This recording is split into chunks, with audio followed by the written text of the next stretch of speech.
வணக்கம் நண்பர்களே, நான் உங்கள் தோழிக்காவே. இன்றைக்கி ரொம்ப ஹெல்த்தியான ஒரு பிரேக்ஃபாஸ்ட் வீடியோ பார்த்துடலாமா?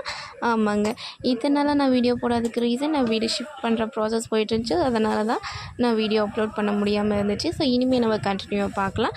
ஸோ இன்றைக்கி சுட சுட இட்லி வித் குருமா, பொட்டுக்கடலை குருமா வைக்கலான்னு சொல்லிட்டு தான் ப்ரிப்பேர் பண்ணியிருக்கேன். ஸோ அதோட வீடியோ நீங்கள் இதில் ஃபுல்லாக கண்டினியூவாக பார்க்கலாம்.